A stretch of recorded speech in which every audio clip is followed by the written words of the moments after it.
Thank God it's Friday, Angela. Are you grateful? Sure. You glad it's Friday? It wasn't as bad a week as last week. What? Last week was bad? Last week was a little rough. I went through last week was very rough for me. I just had I had Mars. I had this martial energy just really fucking with me, especially from the middle of the week on last week. This week anxiety? was much more, much less. There was anxiety. There was also like some kind of like, I don't know, some sort of like, anger maybe. Nothing that should scare the kids away. But happy Friday, Stacey. But you had a better week this week, right? But this week was much better. Yeah, I had a much better week. This is the first week where I tried to, every day put new videos out on the main channel, which we've never done before. And I've succeeded. I have one more day to do it because my new schedule to do that is Tuesday through Saturday. So if you want to check out the videos that we're posting, which are some kind of like supercuts, if you will, of our lives. You're a very good editor. You can check those out. There's some editing in there a little bit, nothing too fancy, but just a little back and forth editing. And so it's a little bit, when you watch our lives, obviously it's Angela and I on a split screen, and you guys have to put up with all my fucking stuttering. And so when you go and you check out the little supercuts, all the stuttering and blank spaces where I'm just were you short circuit? Where I just stop working. Why is Dale not working now?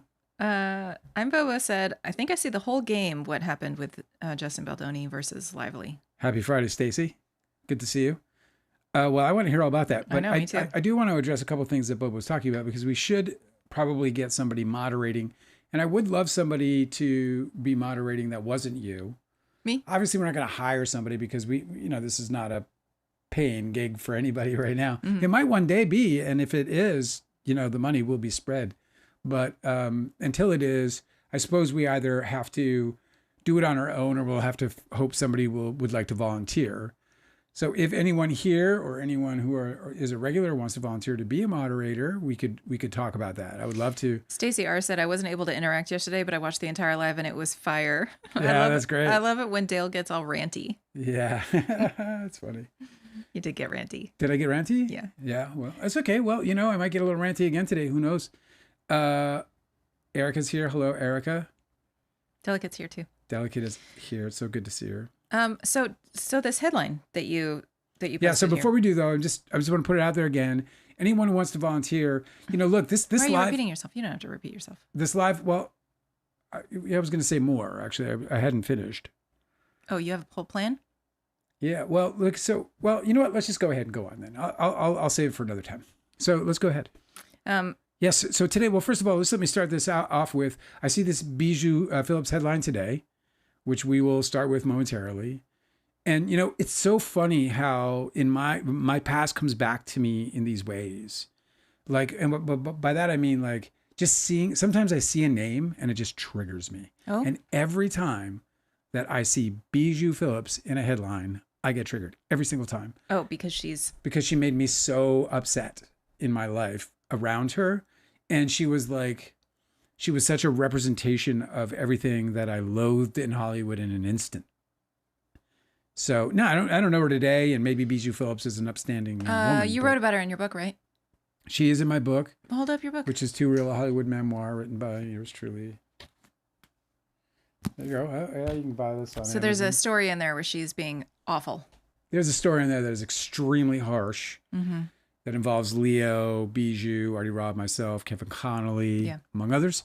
Anyway, happy Friday, Lee. Lee is here. Happy Friday to a scientist who's here. It's so good to see you guys. So anyway, yeah. So she just triggers me. This girl triggers me. And it was everything kind of leading up to her in that way as well. But what's very interesting about this, and we'll get into obviously the article because thank you for reading it. I caught the headline. And the headline, of course, being that she has filed to have Danny Masterson's last name, Masterson, removed from his daughters. Which I was just fascinated by immediately. I was just struck by it. And part of what struck me by it was a couple of things. After Danny Masterson got convicted, there was like, she filed for divorce quite quickly. And of course, everyone within was a week? Yeah, within a week. And everyone was like, okay, of course, they're going to, secure the assets because here comes the civil litigations against him. Obviously, he's been a naughty, naughty boy. So, but, you know, there was also a lot of chatter about Bijou Phillips in some way being party to this. Or I suppose not necessarily party whatsoever, but knowing about it. Maybe even having caught him, perhaps. A lot of really, like, it's nasty shit. Like, when you think about that, as, you know, reputationally. That always happens, too, when somebody's living a double life where they're committing crimes. They always suspect that the people closest to them know, and that they're just not doing anything about it, you know? Of course. Like, oh, the spouse must have known. That's going on with the Gilgo Beach killer in Long Island, where he would return home every night. His wife's hair is found on some of the victims that they recovered from the dump site. So it's just like, how if he's actually in her home doing these crimes with these victims, how does she not know? And of course she doesn't, you know. No, I mean, he can transfer the hair on his body. Yeah, of course. In his vehicles. But this is always a question. The materials he's using to transport the bodies. You know, when you think about somebody who's married, who's very close, and the husband returns home every night, but they're also committing all of these heinous violent crimes, you wonder how maybe somebody wouldn't suspect something. But I think what you're referring to, I saw that too, was that one of the accusers, and I can't remember whether it was somebody that was involved in the lawsuit or not, because I remember the first lawsuit there was 4. The second lawsuit, I believe there was 3. Right. And he was convicted on 2 of those. And then, but there's apparently one of the victims said that there's like probably 100 victims. And so somebody somewhere who was an accuser, who I think that the story was that she rescued her friend. She said that Bijou was yelling at him about it. I don't know if this is true, but I heard this as well. Yeah, that was one of the stories. There were other stories. There were just like, there were these little rumors that, you know, that people were trying to spread about her. And look, I just found them suspect, you know, immediately, because I'm just like, well, why are you trying to drag her into it? Like this, you know, even with my history with her. Suspect that people are trying to drag Bijou into No, the it? Bijou Phillips would stay in a marriage and have children around this kind of a toxic situation. You know, especially when I like she was a fucked up kid, but it didn't really have anything to do with that kind of shit. And if you know anything about her and her sisters, then you would know that they come from a fucked up childhood. Yeah. So they got it bad. And I don't know what she got out of her bad deal, right? But so who knows what's acceptable to people, though? You know, I just immediately felt like it was a little bit suspect, right? Even though, again, I had this history with her, and I have an utter disdain for her. If I'm like, you know, yanked back into this woman in any way, she can be a totally different human being today. I hope she is. I really do. I hope she's a better person. Obviously, marrying Danny Masterson was another strike that didn't really look good on her. You know what I mean?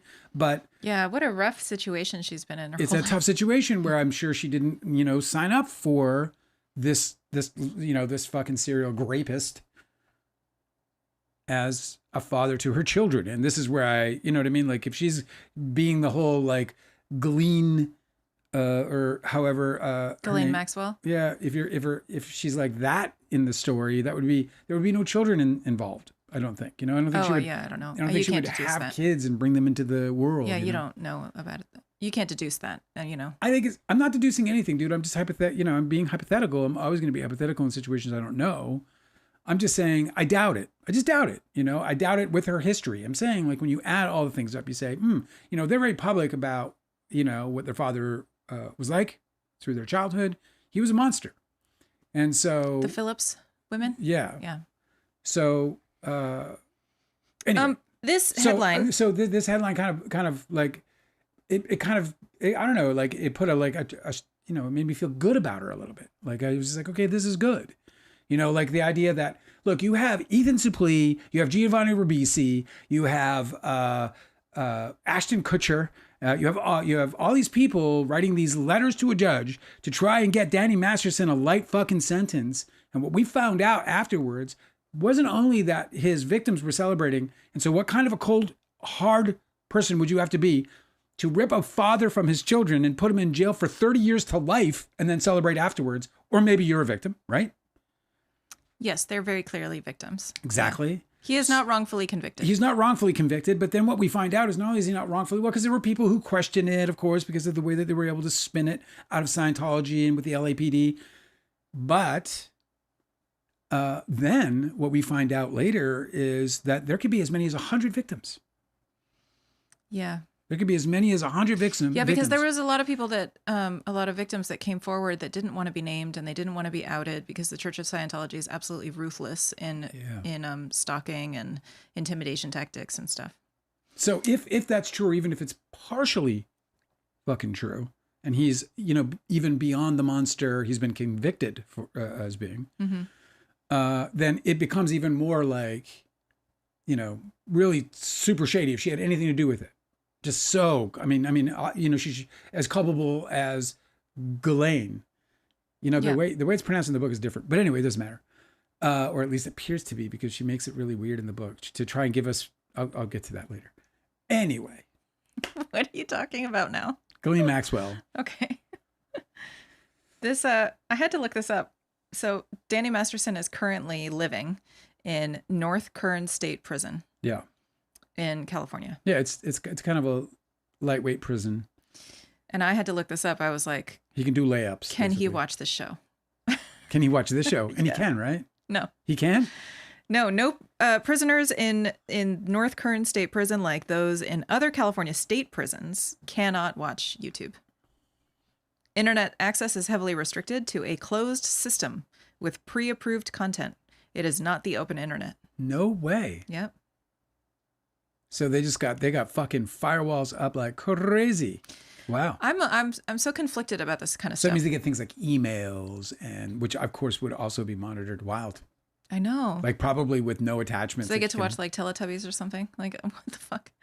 I'm so conflicted about this because I feel like being stored in a human warehouse is a good enough punishment when the purpose of incarcerating people is to keep them from being able to victimize all the rest of us on the outside in society. I feel like why does the punishment also involve restricting their ability to participate in things like the internet?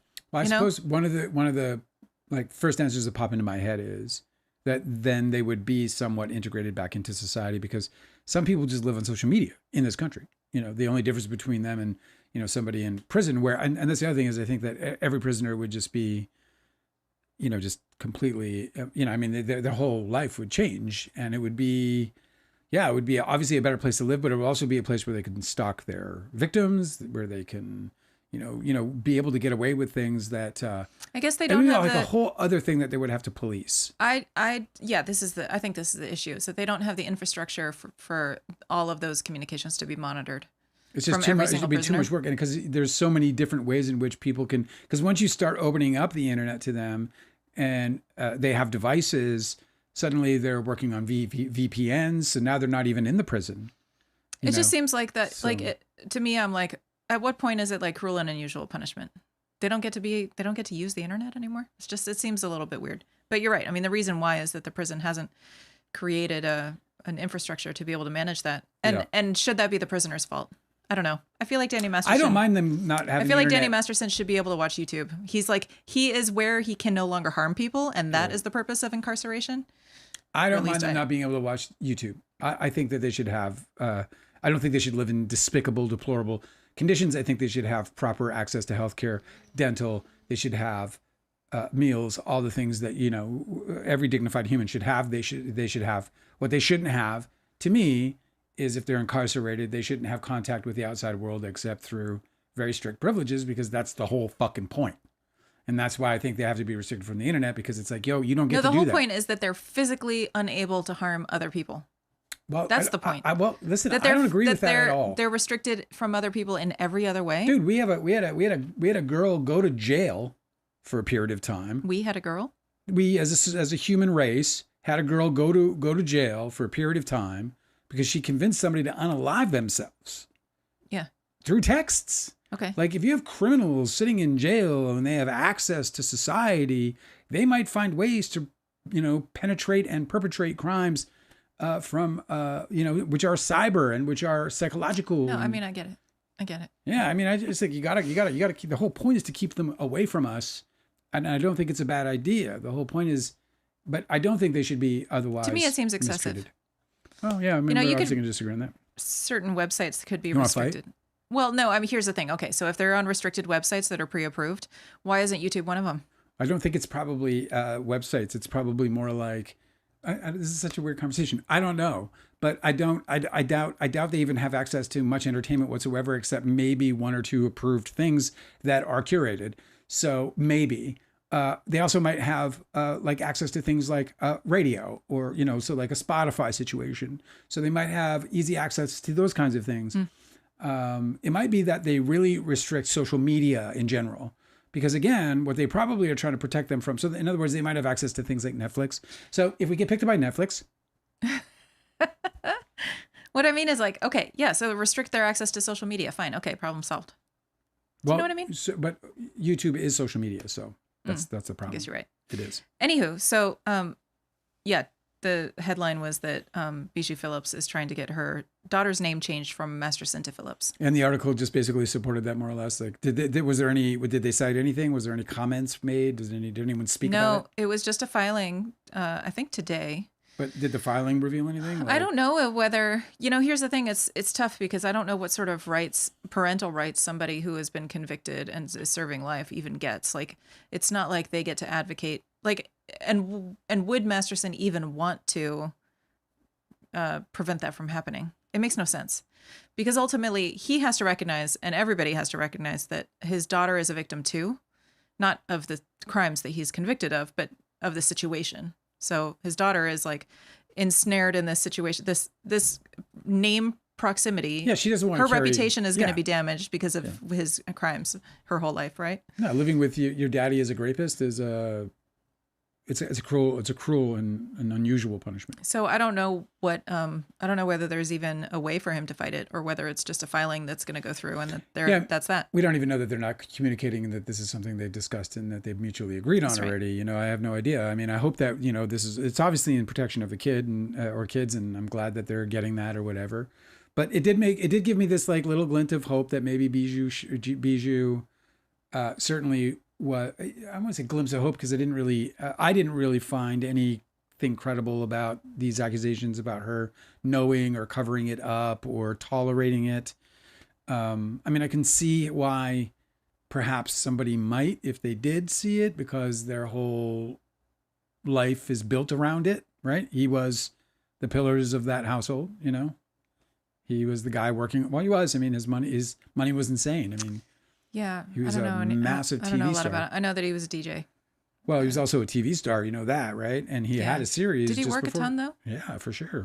Was it just residuals from that '70s show? That's millions. But then there's also the new series he had with Ashton Kutcher on Netflix. Remember, they wouldn't cancel it, despite the accusations. They kept it going for like another season and a half, 2 seasons, something like that. Erica said, I think much more concerning about prisons than the internet are things like prisons in Texas with no air conditioning and roaches in their food.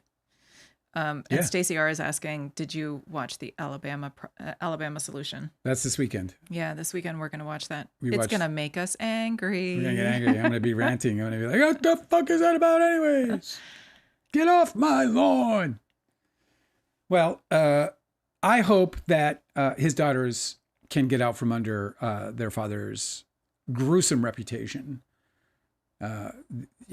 He is the monster here, and certainly I wish them all the, protection and then success. I hope they can get over this. There's got to be. I cannot possibly imagine. Listen, I have so many problems with so many people in my life that I grew up with.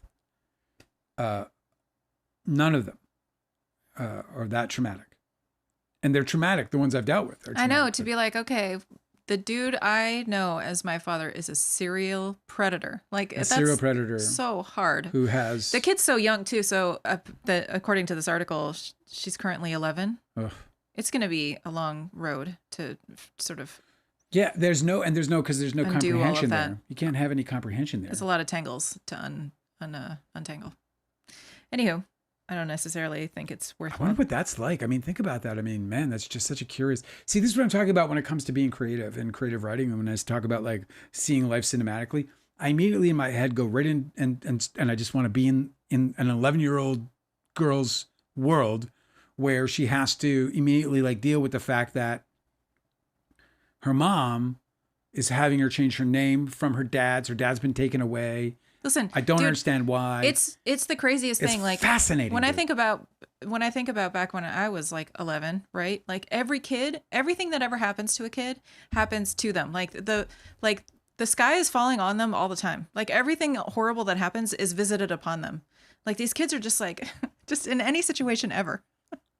Kids are just like trying to navigate and make sense of a world that never makes sense. And when something terrible happens, it happens to them. It's never like they're active participants in a situation ever. You know, it's horrible. Bijou Phillips. That age is the worst, man. Cosmic says, good to see you again. Sorry about 2.5 hours of Baldoni last night, but we had a good time. And by the way, there was some really good writing stuff that went down that you weren't here for. I wish you were. I thought about you immediately. You might want to go scrub for it if you haven't already.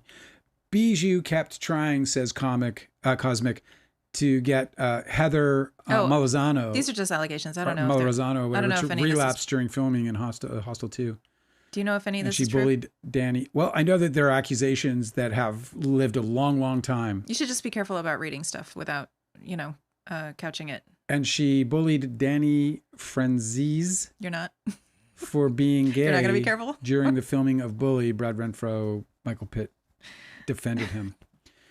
Yeah, well, I don't know anything about those accusations specifically, but I know that Angela, there's nothing to worry about. Those things are like rampant through the internet. This is not new.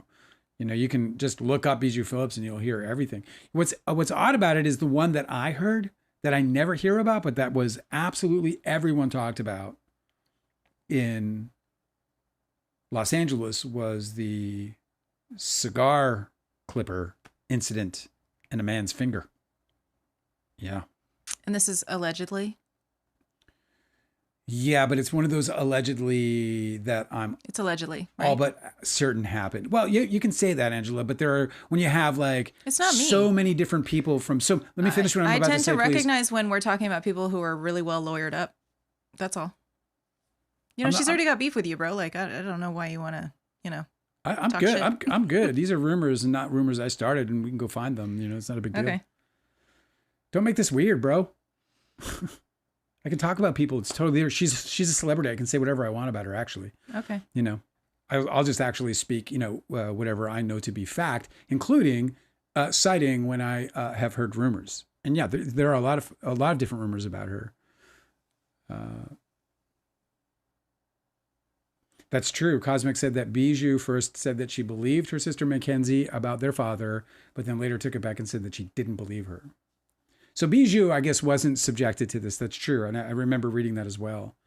But she first came out in support and then decided and then like changed her story. So who the fuck knows what's going on family there? Drama, dude. But I will tell you that Bijou behaves she behaves like somebody who went through something. Yeah. I'm a survivor of childhood trauma. And she behaved like somebody who lived through childhood trauma.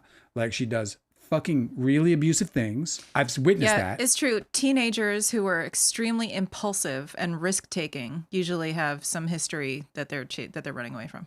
In my book, she spits in Artie Rob's face. So she physically assaults Artie Rob by spitting in his face, and for no reason, completely unprovoked. So it's a she's a peculiar one, I'll tell you that. Mm-hmm. And she's not somebody I've ever liked. I'm not afraid of her for any reason whatsoever because everything I have to say about her is factual, or I've already cited is something I don't know to be factual. So I'm not really worried about any of her. And we have 22 people here, so once again, it's just not something I'm concerned about. We're just kind of hanging out with some friends and talking. This isn't the Joe Rogan show. Yet. Oh, listen to you. Okay, so this next thing you wanted to talk about. Yes. Right? What is this? I don't know anything about this one. What's that? There's somebody outside. Yeah. Dale? What's that? Oh, right. Where are we? It's something about Guillermo del Toro. Oh, Guillermo, bro. He says, I know this is like actually not I don't think this is a very new story. I don't know that I covered it. And it came into my feed again today and I was glad to see it. Guillermo, in an interview, said that he would rather die than use generative AI in his work. Good. That he would rather fucking die. Mm-hmm. He thinks it's the, there's a quote. Yeah, he's a real one. He's a fucking real one, man. Like, it's just so good to like, you know what that also means? Somebody you know what that also means is I would rather die than avoid paying talented artists to do the work that I'm hoping that we all create and to together. have his work suffer the insufferable, which is some awful thing that you can't even describe. Because there's people like, Tony Scott. No, not Tony Scott. What's the other Scott?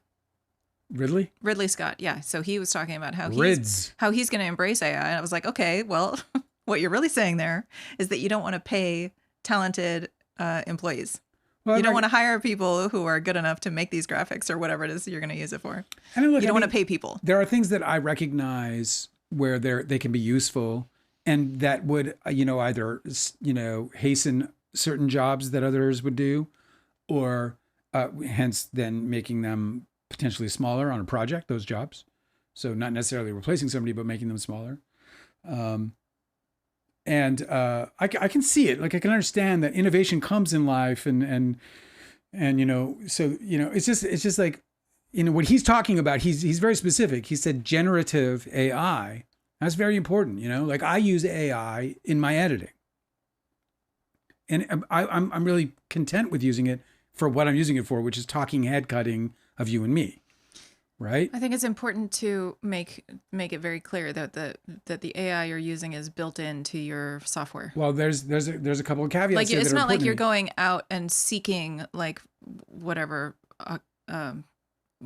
fucking AI service, like let me explain what I'm doing, because so what I'm doing is I'm using DaVinci Resolve's AI, which is a localized artificial intelligence. That's right. In the same way that a calculator is. And so it doesn't monitor any of my usage. It does not learn from anything that I'm doing. It's absolutely, completely isolated. So it's basically a shortcut tool that allows the AI to recognize talking heads. That's all it is, actually, what I use. So it just notices. So it's only good for talking heads. Like, it would never be good for making a movie or even like a series or anything. It's perfect for vlogging. So I use it for those reasons. But I also use it for things like subtitling, which everybody does. Like, we're going to sit there, take 3 weeks, or there's no subtitler sitting around waiting for work. I use subtitling, so there are things where AI is useful. But generative AI is the absolute abomination of AI. Yeah. In so our this industry. is Cosmic Urgency brings this up. Like, this makes me sick. Paul Schrader. You know who Paul Schrader is? I do. I can't believe this. I hope this isn't true. Paul Schrader wants to make a feature film completely with AI. He also says, and Cosmic Urgency's quoting, "Why should writers sit around for months searching for a good idea when AI can provide one in seconds?" There's no way. There's no way that Paul Schrader said that. That sounds like AI. There's no way that Paul Schrader said that. I don't believe it. What is the source for that? That's a despicable thing to say. I can't believe it. We can't just lose all of these all these creatives. I'm going Paul Schrader on AI. Mm-hmm. Let me see here. Paul Schrader says he asked ChatGPT for film ideas and they were all original and fleshed out. Why should writers sit around for months when AI can provide one in seconds is a quote. So Cosmic Urgency's reporting is still factual. It's so shocking. It's terrible. That's horrible. Well, listen, if you run out of ideas, that's what it happens. I mean, I know, it sounds like a skill issue, brother. Oh, it's so upsetting. It is upsetting because you just don't know what you're going to get anymore. I promise I will never use it for anything. I fucking hate it here, bro. I will. You know what? You will fucking read my shit and you go, yeah, Dale, this is, and I'll be, yeah, but it's mine. Yeah, that's right. All mine. Came out of my head. Never asked a fucking soul for anything other than my brain and the people around me who I trust creatively to work with and collaborate with. Yep. So anyway, let me find this quote because I want to share it with you. It's absolutely fucking awesome. Oh, Guillermo's? Yeah, Guillermo's quote said, shit. How did I lose it? God. Oh, geez. Oh, geez, Dale. What are you looking at? Guillermo. Don't you just love him? I do. I love that I had like... I love him in all of his green color correction. I only ever got the chance to meet him once, which was, more than enough to thrill me. And he, and it was like, just kind of like almost how you'd want to meet Guillermo del Toro, where we just got... In a hot tub? He grabbed my brother because he knew my brother. And so he grabbed my brother and he goes, Doug, come with me. And he grabs his hand and his voice and everything's like, Doug, come with me. And I'm like, holy fuck, that's Guillermo del Toro. And Doug's like, can my brother come? And he's like, looks at me and goes, yeah, come. And that was my entire interaction with him. We ran, he huddled us into this back room and he's like, we must work together. He said to my brother, he was like, let's exchange numbers. And so they exchanged numbers. And he said, hold up the book for your brothers. Then, this is the brother you're talking about. Yeah, my brother is Dale Wheatley. He's an illustrator of quite high esteem. Let's see some of his work. So then what happened? That's my dad. That's my fucking dad right there, playing a character in a George Martin book. That's so cool. That's why my brother was my dad's favorite, pretty much because my brother could draw him, and my dad had a bit of a God complex. So somebody creating his likeness was an honor. He was then honored, and all I could do was tell a joke about it or something. So then what happened? They exchanged numbers and he ushered us out. All right, I gotta go. He's probably very busy. It was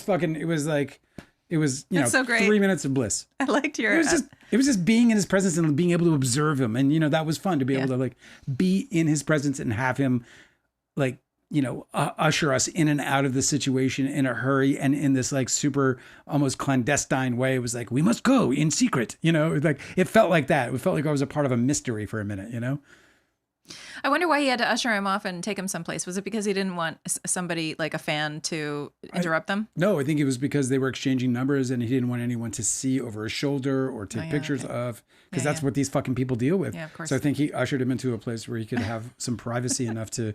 And it added to the intrigue. I don't know if you noticed the goggles the dude wears, but he probably uses those big, those old people phones where they have like you could punch the numbers. Yeah. He's probably got one of those, Oh, the future. It is bleak. A little bit. I would rather die than use generative AI, he said. My concern is not artificial intelligence, but natural stupidity. Mm-hmm. And, I love that last line. The thing about, being around geniuses, having them in our midst, is that they can let out 3 words that contain a universe. But natural stupidity is just a universe of, as it's hitched to the sentence, my concern is not artificial intelligence. There's just a universe of concern. Yeah. Of actual concern, all the different ways in which natural stupidity can blow this up and completely ruin forever the stories told going forward. Well, for him especially, anything that he feeds into AI is going to get consumed and replicated, right? Because that's what AI does. It steals, and everything we put in my book is going to be a part of AI if it gets hot. Right. Come on, baby. Come on. So it's really important for artists with a really unique and marketable talent to avoid feeding any of their stuff into AI, because AI is just going to eat it and regenerate it and fuck it up, but not attribute it to the original artist ever again. I'm just asking out of curiosity, but have you ever said "eat it" or heard "eat it" and then had Weird Al Yankovic play "Eat It" in your head? No, that's just you. Yeah. That's because your motor runs too fast. I think that not too fast. Sometimes fast. People say, like you said it, and it sounded like Weird Al a little bit. I sounded like Weird Al? Yeah, it's like I don't, every time I hear "Eat It" doesn't make me go to Weird Al. It's only when there's like just enough Weird Al in someone saying "Eat It." Because like you could say it another way and I might think like some kind of English actor. I'm trying to remember who now, but do you know what I'm saying? So you just put enough Weird Al on it? You got to just put a little hint of Weird Al in there. And I was like, oh yeah. Eat it. Mm-hmm. Get yourself an egg and beat it. I love that. Weird Al should be in the Hall of Fame. There are worse people to be compared to. Do you not believe that? Weird Al should be in the Hall of Fame? Yeah, Rock and Roll Hall of Fame. I think he's spoken about not being in the Hall of Fame, hasn't he? He said the most genius thing ever. I'm going to paraphrase, but what he said about not being in the Hall of Fame is that he would be offended if somebody who covers songs gets in before him, basically. He said it in a really funny way. If you can find the quote, I'll pay you $1. Oh, $1. Yes. All right, I'm on it. One whole U.S. minted dollar. It's a great quote by Weird Al Yankovic. Anyway, I think it should be Billboard in the magazine. Weird Al Yankovic shares Rock and Roll Hall of Fame pitch. I don't lose any sleep over not being nominated. If they're gonna ever pick a comedic entry, I'd like to think I'd be considered for that. No, he said something funny. Yes, I know, but this is damn it. Okay, I know. Hang on. I was like sitting there though. I had like, it was like, if you cut to me, I'm sitting there with this like anticipatory grin. I'm like, come on, I'm ready to go. I'm ready to laugh. Do me, Al. He explained they're obviously expanding the boundaries of what constitutes rock and roll when they make their decisions. If they're going to ever pick a comedic entry, I'd like to think I'd be considered for that. If they pick another accordion playing parody writer ahead of me, then I'd be upset. Yeah, that's the one. The accordion playing parody. He said, I don't lose any sleep over not having been nominated. Right now, there aren't millions of people saying, why isn't he in the Rock and Roll Hall of Fame? And I'd prefer that to having millions of people saying, who let that jerk in there? He's a great dude, man. Yeah, he's good. He's just a wonderful human being on this earth. And he's like Roger Moore good. And I went and saw him. I got to see him in Atlantic City. That's fun. It was the band. I couldn't believe how Can you imagine? It was a tight band. Can you imagine if news broke that he's actually a terrible person? I can't. I cannot imagine. He's the Bob Ross of fucking music, bro. I know, it would never happen. He is the Bob Ross of music. There's no possible. There's a zero possibility. It would be AI that created that. A scientist said, Dale, it's just ADHD things. Me? Yeah. When you're talking about, have you ever heard somebody say a phrase and it plays the music in your head? Happens to me all the time. Like, another one that happens all the time is, yeah, if you say something like, well, no, I can't think of any offhand, but they happen all the time. Just little phrases that bring me to either great lines or songs. Happens all the time. So, you remember how we watched the movie Pearl, right? Yeah, I liked it a lot. Okay, so that director, his name is Ty West. What's up, Ty? Did the whole trilogy. I do recall. Yes, he did. Yeah. We haven't seen the other stuff. No. Cosmic Urgency brought this up that there's two simultaneous Christmas Carol remakes in the. They will never stop remaking that fucking story. Well, it's such a great story. Charles Dickens is just like, enough. Ty West is doing one. Ty West is the guy who made Pearl is doing one. Yeah. And using Johnny Depp is playing Scrooge. Oh, I hate the casting. We'll see if it works. Me too. But I fucking hate the casting. You know, the thing about that role and we'll see. Johnny Depp is so immensely talented that it's entirely possible that he shocks me.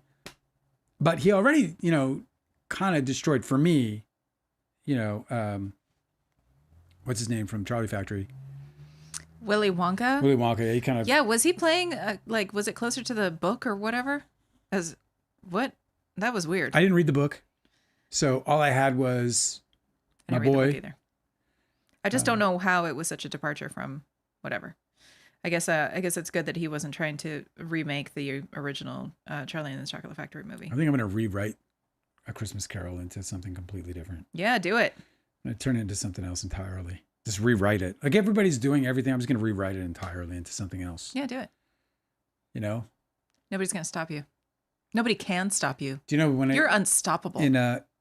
It's so this story is so prolific and so important to the world and to it just Christmas Carol. Yeah. So Tony Robbins, like the whole like the fucking crescendo to his 3-day taped seminar, Unlimited Power, is called the Dickens Pattern. And the whole Dickens Pattern is about you going through your past, present, and then future as, kind of creating your own ghost and going basically through what Scrooge goes through in your head. So you're just like a meditation and you're just sitting there, you're going through your past And it's like you're like bringing up all the bad things in your past and talking about how it makes you feel and like what how that's going to interfere with achieving the dreams and goals that you have, how it's going to disappoint your family or your friends, and you just go through all this fucking, you're like, oh God, this is fucking terrible, and then you're in your present, you're like, now that you're bringing all that luggage from your past into your present, how's that affecting your relationship? Oh shit, I'm fucking, I shouldn't be like this and I shouldn't be like that and I shouldn't be letting these things affect me.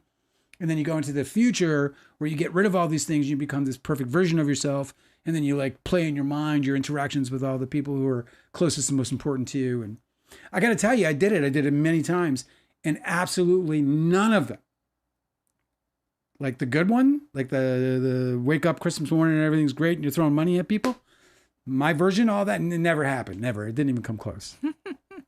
It just didn't happen. I just think it's amazing that you can assemble a bunch of people, have them pay a shit ton of money, and then tell them to do like imagination, just in your mind, just think about this. Like it was my least favorite guided part of the meditation. seminar. I'd be like, what the fuck is this shit? It was definitely my least favorite part of the seminar. You can go to yoga class anywhere where I live. Yeah, I fucking hated it, if I'm being honest. I know. I did not like it. I think that's part of why it didn't come true, because I couldn't find a way to commit to it in a real sense. I don't need somebody to guide me to thinking about the terrible things that happened in my past. Like I'm good. I can do that myself. There were people like yoga crying though. Like I was like looking over like, man, is that guy hitching? Like he was like going through it. Yeah, they probably stuff it down so much. It was the first time they'd ever confronted it. I was like, is there something wrong with me, or what has that guy gone through? That kind of stuff. But anyway, the Dickens Pattern. Well, I hope that those movies are fun and good. I'll probably watch them. That's the fucking weird part about it. I complain. It's kind of like the Marvel Universe problem. Like everyone's like, I'm fucking sick of them. And then they release them. They're going, I'm going to see that shit. And then they go and they fucking watch it. And I'm like, stop making Christmas Carol movies. And I'm going to watch every fucking one of them. Yeah, well, so Cosmic Urgency is bringing up, how I said that there were two of them in development? Yeah. This one, the other one is Robert Eggers. So it's going to be... So it's Willem Dafoe. It's Willem Dafoe as Scrooge. Yeah. Oh my God. Isn't that great? Is that fucking hilarious? He's working on his werewolf movie now, according to Cosmic Urgency. Is he? Yeah. S.P. Somtow. That was a book I wanted to. What was the book? I can't remember what the name was. The author was S.P. Somtow, and it was a werewolf book, and that was like this book I wanted to adapt. And I was actually, I pitched it to Sisto in like 1994. I was like, bro, this. How do you remember that?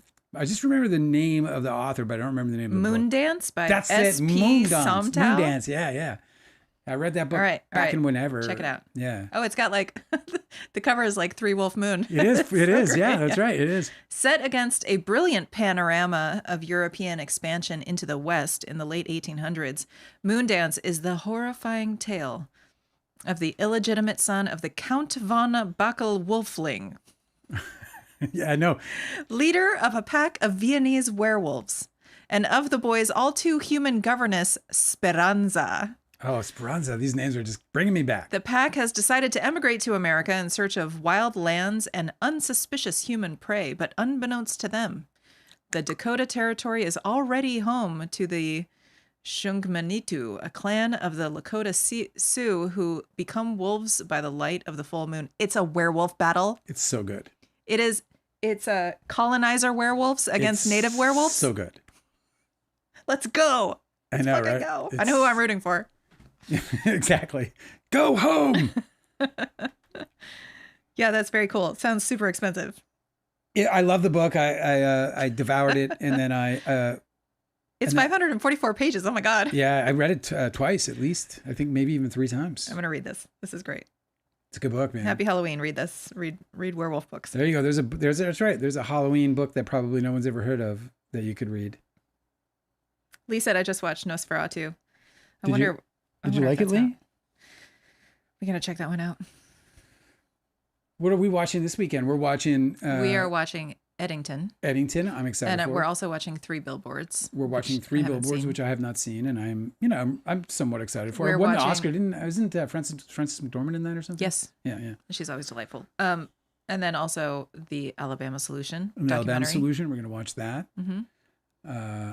And then maybe a little Brooklyn Nine-Nine to just like keep it fucking clean and cool, and like especially if I'm feeling. You know what that is now to me? That show is like, no, I feel really great, Oh, it's like I'm gonna put some Brooklyn Nine-Nine. I know, it's your comfort show. And you just sit there and you just find yourself in a dumb grin. And you don't even remember why. Also, another episode of The Chair Company drops on Sunday. The Chair Company? Mm-hmm. On HBO. Yeah. Yeah, I'm excited. I'm less excited. I'm excited. I'm good. This is how I feel. I cannot find my. I gotta publish the little review we did. Did I already do that? I can't figure that show out. You don't have to. I'm not trying to. I'm not even trying to. I just want to. I want it to figure me out a little bit. Okay. Yeah, as a viewer, I want it to be like, hey, so this is what we're doing, and why we're doing it. Cosmic Urgency said the Canadian werewolf movie that inspired Jennifer's Body, in Cosmic Urgency's opinion, is called Ginger Snaps. Oh, I don't know that one. Is that a book or a movie? You said movie? Ginger Snaps. Canadian werewolf movie. 2000. Oh, well, there you go. Yeah, because Jennifer's Body was 2009, I think. I like Jennifer's Body for what it was. Yeah, me too. Director John Fawcett. Okay. I have other things I want to talk about tonight. Can I? Yeah, get to it. Hey, no one's stopping you. Okay, can you navigate to the folder that I put together? You're going to have to hang on a second. You're looking something up? Yeah, I was just going to, because the guy's name is John Fawcett, so I want to see if he was like Farrah Fawcett's kid, and he's not. He's Laura Wood Fawcett's kid. Okay? Good to know. Drive. I'll keep that in mind. Please do. So the Louvre heist is just the wildest thing that could have happened. I know. It's so great. So I have just wait till I get up and then you can talk, because then we'll like there's also you sent me a website where they're actually showing the video that they have of them descending with the loot. It's crazy. You have to put that up. You have to show everybody. I'll show it on the live. I didn't want to put it in the video because No, it would go today because we're talking about it. No, I know, but I wouldn't even put it in the video because like I think there's some copyright on that. I just get worried about like copyright for those ones. Oh, okay. So but I don't mind showing it on the video, on the live, it's fine. Where are we? What's it called? Louvre heist. Yes, it is. Louvre. Okay, great. Well, this is great. So what do you got here? What's this? Oh yeah, I see that. Okay, so what are you putting up? I gotta turn this on is monitor. this is you just have a PDF here or a JPEG? I mean. I have two pictures. One of them is of all the jewels. Yeah. Right, and then I have another picture that is a German ad for the forklift that they used. Yeah, this is so fucking hilarious. Okay, so tell me when that's up. Which one do you want? Let's look at this ad. I think it's so great. So I grabbed this today. Can everybody see it? Not yet. Okay. Just give me 1 second, please. We're sitting across from each other, and Dale has his computers, facing him. So I don't know what's going on. No, you don't. Gonna need you to work with me here. All right, you can see them there. We're not on it, but you can go ahead. Yeah. Okay. So the company that made the forklift is exploiting this situation. I just can't believe it. It's and they made an ad that literally says, "When things need to be done quickly, you can count on our products." I said, I mean, they can like milk this forever. They can do another one where they rise to the occasion. Oh, yeah. You can be just great. Like, when you've got when you've got a difficult job, blah blah blah, rises to the occasion every time. Yeah. But yeah, speed, efficiency, reliability, it's all so there. Great. When you got to get important work done fast. And I'm just going to click over now to just show them. These are the jewels, man. Yeah. Okay. And by the way, so what they're talking about is just the value of these gems coming off of these, right? Not as a collection, it's priceless. There's no way to evaluate this financially. But as far as the gems are concerned, the gems alone are worth the street value of $100 million. Wow. What a heist. And then that's not, they haven't even melted the metal, and gold is at an all-time high. So, they're going to melt all that metal. Okay, so did you find the video? No, let me find it right now. That'll be easy to do. Yeah, if you guys haven't seen this, it's crazy. It's just like to see it, and it's obviously like actually, an inconsequential kind of, or not inconsequential, it's uneventful, really. I mean, it's just two guys going down. Did you put us back up? Oh no, I didn't. Let me do that. Hi everybody, we're back. Sorry about that. Yeah, so it's like kind of an inconsequential. Let me see. You're showing everybody your laptop. Well, just your screen. My Google Drive is all they see. Okay. You know that this is what everybody's seeing, right? Not anymore. They aren't. Okay. Okay. Am I waiting for you, or should I just read this? I mean, I'm going to pull that video up. You can talk to them first while I'm doing it. Okay, so the video appears to show the alleged Louvre jewel thieves escaping.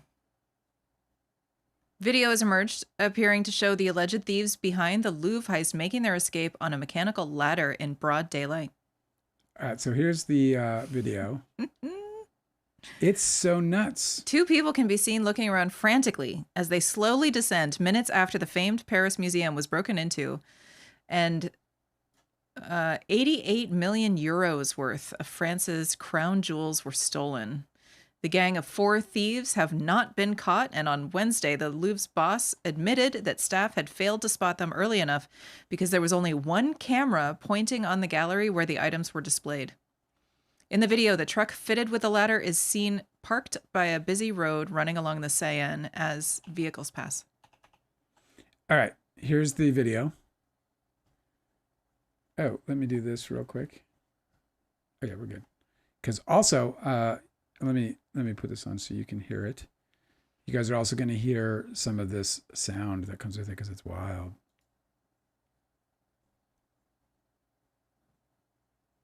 There's no sound. Oh yeah, you're right. There is no sound. I wonder why. Can you replay it?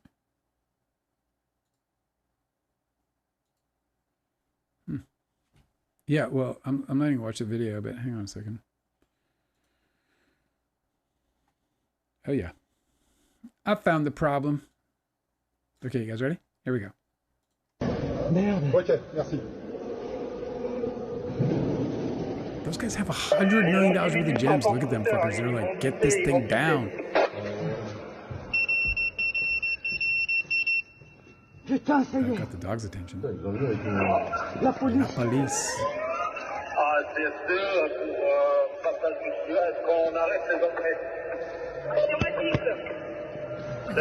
God. Is that crazy or what?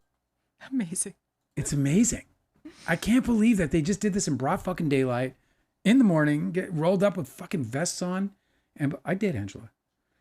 Rolled up with vests on and did that shit. I'm just, it's shocking. Remember, you're on a delay. It's really hard to cut that stuff out, just saying. Can you can you turn this up?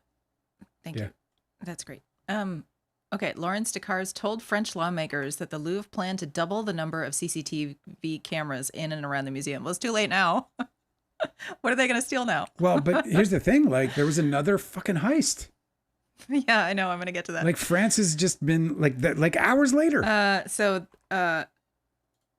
Okay, she admitted that the camera trained on the Gallery of Apollo, which was the south side room where the jewels were kept, was facing the wrong way. The camera was facing the wrong way. Paris city prosecutor, whose name I can't pronounce, apologies, told the French newspaper that up to 150 DNA samples and fingerprints have been retrieved so far as part of the police investigation. The theft happened in less than 8 minutes. After the thieves arrived at 9:30 a.m. on Sunday, after the Louvre opened its doors to the public, they stole 8 items, including an emerald necklace and earrings given as a wedding gift by Napoleon Bonaparte to his second wife, Marie-Louise. As they fled, they dropped a 19th century diamond-studded crown belonging to Empress Eugenie. Although it was recovered, the crown was damaged, and Descartes said that it had probably been crushed as the thieves pried it from its display case. Because you can imagine, these things are kind of fragile. Fancy crowns and shit, right? Well, gold is soft metal, you know. So. Right. I know, it is kind of amazing that gold is so valuable when it's really useless. Do you know why it's so valuable? No. It's so valuable because you don't have to polish it. It became so valuable because unlike brass or any of the other metals, it doesn't tarnish either. They don't tarnish. Yeah. So gold looks the same when they pulled out. Amazing. That's why it's what it is. Anyway, I thought that was amazing. Okay. Hours after the Louvre heist, there were other thieves that stole 2,000 historical coins from another French museum. This is so fucking crazy. I didn't know about this.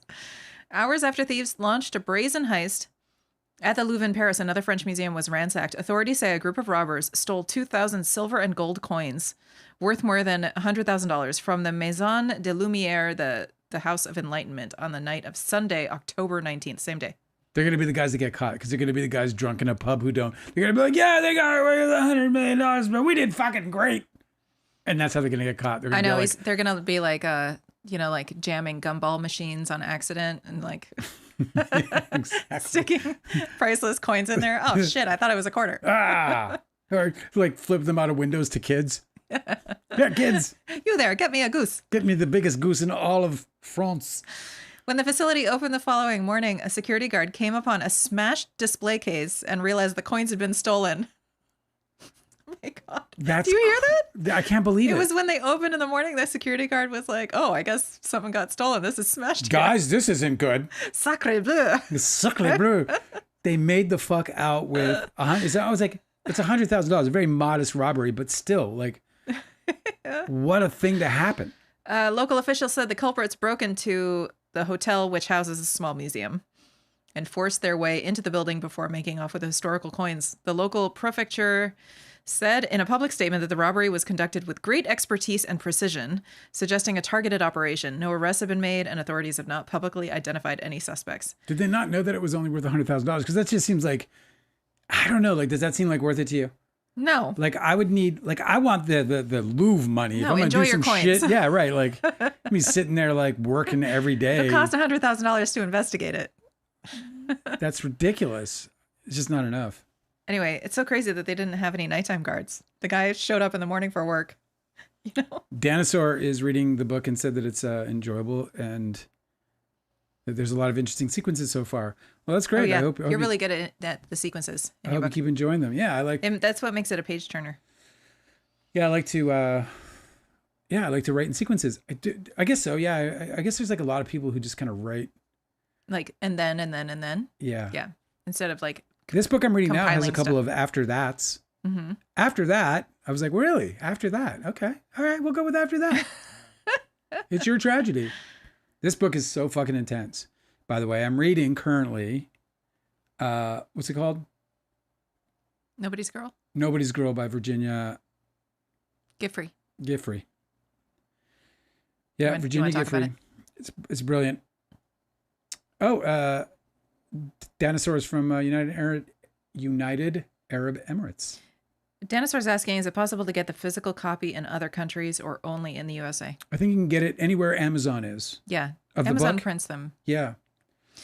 But if you can't, you can always reach out to me and I can see if I can find a printer. Stacy R is asking whether is saying that the Louvre heist was during business hours, and I heard people were in the room when it happened. Is that right? I saw somebody's cell phone camera. They had cell phone footage of the guy messing with the case with his little yellow vest. So I think it was, and it did not look like a security camera. It looked like somebody was holding up a picture. I mean, shaky cell phone camera. Yes, there were people in the room during the Louvre heist. About 25 visitors and at least 5 museum employees were present when the thieves broke into the Apollo Gallery, and a museum employee directed the visitors to evacuate. Oh, no. Okay. So that is that's too vague, right? So the Louvre is huge, right? The Louvre has many floors and it has different wings, correct? Different rooms? No, 25 visitors. It's not, the Louvre was jammed, packed. The people in the room were 25. There were 25 people in the room, is according to this. I don't know that there were 25 people in the room because we saw video and it looked like an empty room and it was just the guy. So I think they're talking about in the whole museum, but it's like they're separate rooms. There's no way there's 25 people in the Louvre. At 9:30 on a Sunday? Not possible. Okay. Not possible. Okay. I can't believe the recordings are out there saying jewels robbed, the lack of publicity. Shocking. No, that's not it. Oh, I want to know. I thought that the reason why they targeted that room was because it was under renovation. So there wasn't anybody in there if it was under renovation. It was just supposed to be the construction people. I don't know. I guess I don't know enough about it. I'm going to have to start investigating this case. We're going to break it wide open. Let me see. I'm gonna find this. Doggone it. Well, not right now, because I want to tell you about another scandal. No, here it is. There it is. American tourists in the Louvre during. Oh, so they were in the Louvre, not necessarily in that room. Yeah, right. That's what I'm saying. Oh God. Listen, this will continue. These people are still going to be at large when we come back, so we can learn more and then bring better details. Okay. Because we talk about heists. This is a program about heists. I love this heist. I know, me This too. heist has me excited. Steal the jewels, always. I have so much. Yeah, see, Nosy Jones and the Missing Jewels. Yes, Listen, Nosy dude, Jones and the Missing Jewels. It's a serious thing I'm considering. Like I've literally ever since you said that, Shannon, I've been sitting around and been going like, I've actually started it 3 or 4 times. I was like, first of all, you don't understand, like probably my first love of reading was the Hardy Boys. Oh my God, this is so great. I'm so excited. Like I probably read, I mean, I don't even know how many Hardy Boys books there were, but I read them all and I began reading the Nancy Drews because I was like, well, I guess I'll just read Nancy Drew now. This is so great. So this is like something that is something I can play with. Yeah. It's an area of. I love this concept too. I have some fucking stored, stuff back there of my own, It's so exciting. Anyway, Nosy Jones, too funny. I can't believe you came up with that. That's the craziest thing. So here we are. Yes. There's apparently been a big scandal in poker. Did you hear about this? I did. Yes. This is the BBC. Something about like there's like some like athletes involved in. Yeah. shit. Okay. So let me tell you about this. I'm just going to read this article from the BBC because they always do this really well. Okay. Mind-boggling is the quote. Mind-boggling poker fraud used X-ray tables, high-tech glasses, and NBA players. NBA players. Celebrities, professional sports stars, and wealthy gamblers sat at a table hoping to win big in a game of Texas Hold'em. But they didn't know it was nearly impossible. They were the fishes, allegedly being targeted by the mafia in an elaborate poker gambling scheme that included X-ray card tables, secret cameras, analyzers in chip trays, and sunglasses and contact lenses that could read their hand. What the fuck? In what sounds like an Ocean's 11 film plot, prosecutors say that these unwitting victims were cheated out of at least $7 million in poker games, with one person losing at least $1.8 million themselves. Oh my God. I know. Fucking Aaron Sorkin's like, and there's a sequel. The scheme, which U.S. prosecutors describe as reminiscent of a Hollywood movie, was dismantled in a sprawling federal investigation that led to more than 30 arrests, including members of La Cosa Nostra crime family, Portland Trailblazers basketball coach Chauncey Billups. Oh my God. You know who that is? Yeah, Chauncey Billups is a fucking huge NBA name. That's insanity. And former NBA player Damon Jones. I mean, I see Chauncey Billups' face. He was a big fucking name. Apparently he's involved. And who else? And NBA player Damon Jones. Don't know that one. He's got a great name. Chauncey fucking Billups. I know. Okay, so check it out. Dude, and all these athletes, another athlete just went down for some fucking massive fraud too. It's insanity. I can't believe it. The fraud scheme cheated victims in New York, Miami, Las Vegas, and other U.S. cities. Arrests in the scheme were announced on Thursday, along with those in an alleged basketball betting plot in which professional NBA players are accused of faking injuries to influence betting odds. Yeah, fuck it. I told you. Well, this is the best. I know, sports is so... It's just contaminated now. Yeah. It's fucked up. Mm-hmm. It's fucked up. Money gets paid, bro. Money gets paid. You're not going to be able to buy Patrick Mahomes, but you can be able to buy somebody, bro. Johnny, what do you... The ball was in your fucking hands. How did you... It looked like you let it go. No, I didn't. But they didn't make the spread. Okay. There's more.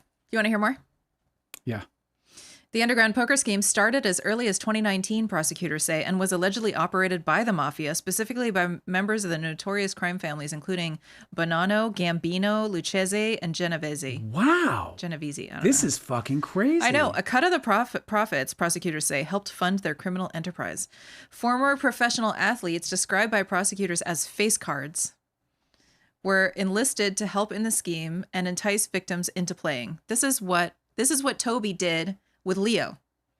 Yes. He would bring Leo to the game and sit him there and be like, okay, don't bet much money, okay, because you suck at this. and then entice other people to come and spend their money. Leo definitely was the attraction. Lured in by the opportunity to play with high-profile celebrities, such as Billups or Jones, a wealthy, unwitting victim would be recruited for illegal underground poker games where tens of thousands of dollars were on the line, prosecutors allege. Unbeknownst to the lured-in players, referred to in this scheme as a fish, everyone surrounding... It's not the true definition of a fish, by the way. It's such a shame that the actual definition of a fish is being destroyed. Okay, tell me. Because this is... What's a fish? Like a fish is an actual And this player. is in poker? Yeah, this or is any cards. It's in poker. Okay. And it's an actual, and it's a player who constantly tries to improve their hand, even when the odds say that you should fold. And so if you've got a fish, then you can take them for a real ride and get them to keep stuff in the pot with your money eventually, because they're sitting there always chasing a hand. Oh, so they're called fish, They're fishing. Just like how you reel in a fish. Yeah, they're trying to fish for a hand. So you can keep like reeling them in. Yeah, and the problem with fish is they get on your fucking nerves because they hit. So sometimes. Because they're sitting there and they're like, there's a couple of like really, this happens in poker scenes all the time in movies and stuff. It's the dumb player. They're like, what do I do? And they're like, okay, and they push their things in. And the next card comes and then they made the flush, And they actually won the thing. Yeah. And they probably had 1 in 10 chance of actually hitting the card, but they fucking hit it. So fish can be a really dangerous thing for a poker, but this isn't fish. This is a, what do you call it? A conspirator, a co-conspirator. This is like a... No, not a co-conspirator. No. Oh, sorry. No, this is a mark. These are marks, These not are fish. Marks. They're marks, These are marks. Okay. Unbeknownst to the lured-in players, not fish marks.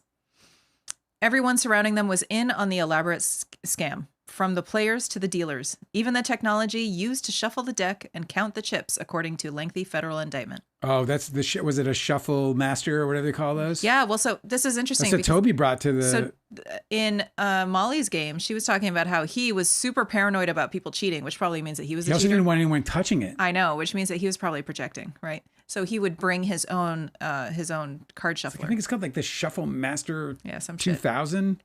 It's like some stupid name that you kind of like... You always got to suspect people. It comes with a sticker, Yeah. You always got to suspect people that are so paranoid about other people doing something specific. You're like, maybe it's because you're the one doing it. Yeah. Okay. Sophisticated wireless technology was also used to deceive the players during the games, most commonly in Texas Hold'em. The technology was everywhere. An X-ray table that read any face-down card. So I'm assuming what they mean by X-ray is that it was just made of like a mesh material, like the fabric on it was very transparent, and they had cameras underneath. Yeah, they're obviously being... I don't think they mean like actual... It wasn't taking X-rays. Yeah, Nobody's bones were involved. Well, because you can't read ink on a card from an X-ray. So the technology was everywhere. An X-ray table that read any face-down card, analyzers inside chip trays, a rigged shuffling machine that read cards and predicted who would have the best hand, and pre-marked cards that allowed those who were wearing special sunglasses and contact lenses to read what was in everyone's hands. Oh my God. So they were just... So the backs of the cards had like an image where if you had like infrared or whatever readers on, then you could see that image that was on the back of the card face. Isn't that neat? Secretive cameras built into tables and light fixtures also helped convey information to those helping in the plot, authorities said. Then there was also a sophisticated method of communicating and rigging the game, prosecutors allege. Information from the game would be sent to an off-site conspirator, called an operator by prosecutors, who would then send information to another player sitting at the table who was in on the scheme, who prosecutors called a quarterback or driver. 2 names? Come on, prosecutors. You guys couldn't decide? Was it the quarterback or the driver? You know that the 2 people in the prosecutor's team were like, it's a quarterback. No, it's a driver. Okay, we'll call them both. Okay, so they have a little graphic here. Number 1. Okay, how the poker fraud works. So first, the X-ray table, chip tray, and shuffle machine this shuffle machine reads the cards. Then the information is sent to an offsite operator, and then the details are sent back to the table to the quarterback player by phone.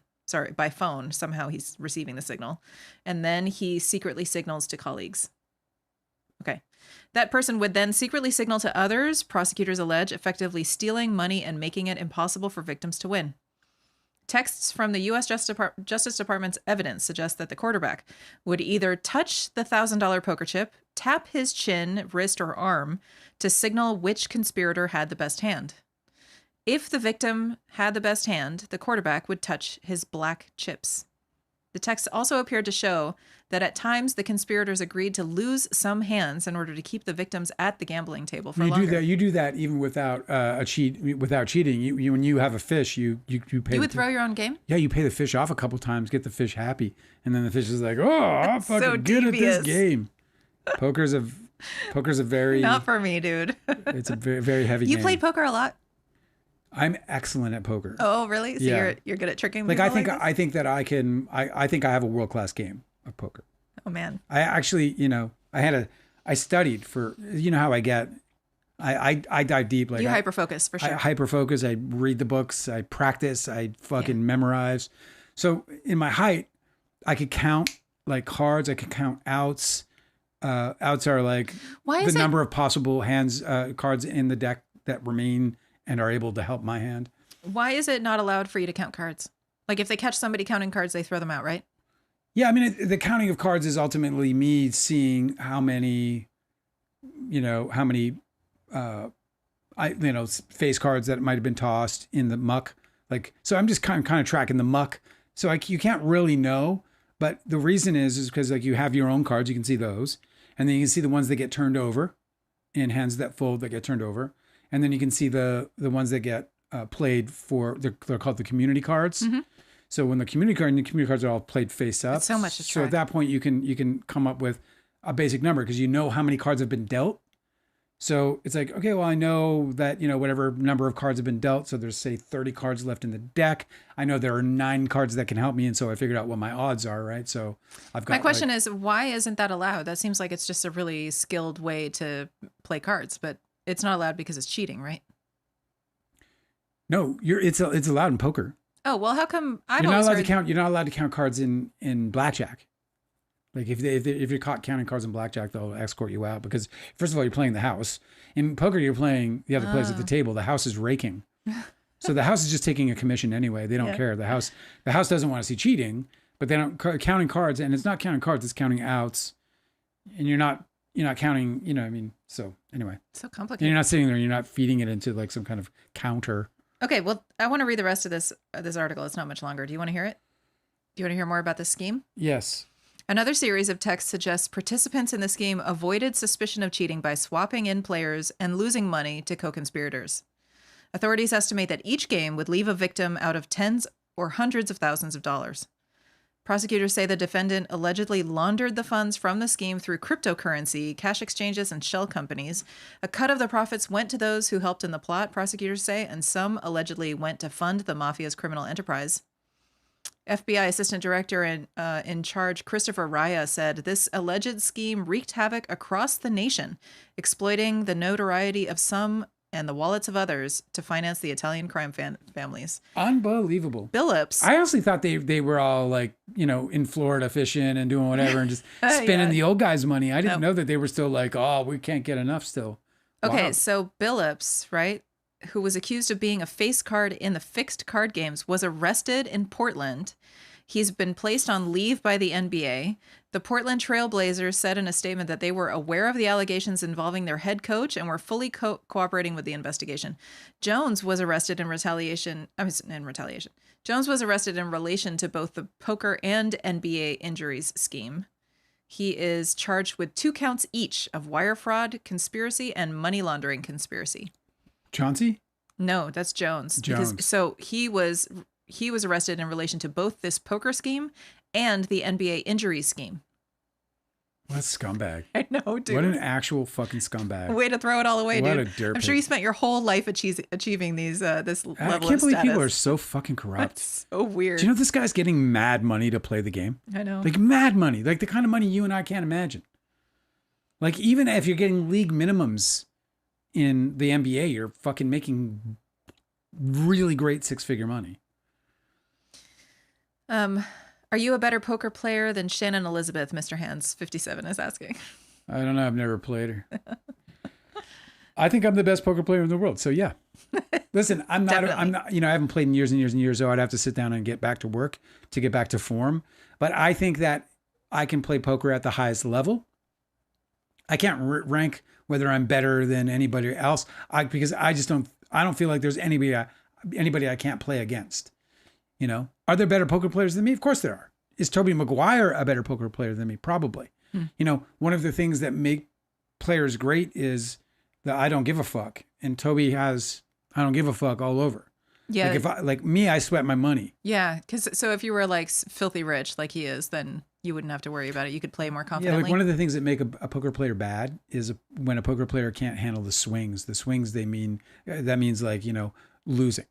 Like, because you're going to go on a losing streak. It's just impossible. As a poker is... I would suck at that. I would just be out. Because, you know, as much as poker is a game of skill, it has an incredible luck factor in it. Mm-hmm. So if you start getting unlucky because fish are catching cards, because you try to get, you want to get the fishes. This happened to me at the Taj Mahal, man. Let me tell you, bro, I lost so much money. Like in this one weekend, I just couldn't catch a break and I lost thousands over the weekend. I was so distraught. And the following week, I got most of it back and I ended up, you know, in the plus within a few weeks of it, but it was such a huge hit that it took me weeks to dig out of it. And it was all just bad luck. That's the risk, huh? Yeah. Not for me. I mean, I was playing my odds, you know, I was playing the game properly. You know, I wasn't like, because there's a way to play the game properly. And then it's just all about, when you play the game properly, you're just basically edging out the odds, you know? Mm-hmm. So you're just putting the odds in your favor, even if it's just by a little. And then it's just a matter of frequency, right? How much you play if you're playing correctly. Anyway, whatever. What a fucking story. It's obviously going to be a movie. I know. That's it. Like, that's a movie. It's an instant movie. X-ray card tables. Come on. X-ray card tables. There's so much redundancy there, too, which is so interesting to me. Like, they really made sure that they didn't lose anything. Because it seems like... Phillips. I know. He is out of a job. He is in big trouble, this guy. Well, he's also, like, going to be loathed by everybody. I mean, you're stealing, dude. You're stealing in the worst possible way. Yep. I mean, you know, like, I don't know if there's any... Well, I mean, if you're stealing for food, that's one thing. But Chauncey Billups fucking arrested, bro. I just would have never guessed that. What a story. Thank you for sharing. Oh, yeah. I was excited to see it because I know that you're a poker player. Okay, so in the latest Justin Baldoni, Blake Lively news. I call myself a former. A former poker player? Yeah, I'd love to play again. Yeah, you should play poker. Yeah, you know, maybe when I retire. Can you play for Dorito chips? Can you play for I'm not I wouldn't care, but yeah. I can't play that kind of poker. My dad can sit instead there of chips, can it just be like actual coins? People play like fake poker, and I don't get it. Like to me it's not an entertaining game. No, you have to win something. To me it's all about like, yeah, I mean it's I all would about, play for Doritos. They're delicious. And it's also like the psychology behind losing money is a very different thing than losing some kind of losing nothing. What, points? Figure. Yeah. Go ahead. Okay, so the latest in this Justin Baldoni, Blake Lively saga. Yes, what's the latest? So they have extended the time. So the Wayfarer parties have succeeded in extending the time that they get to file the response, and they have delayed everything.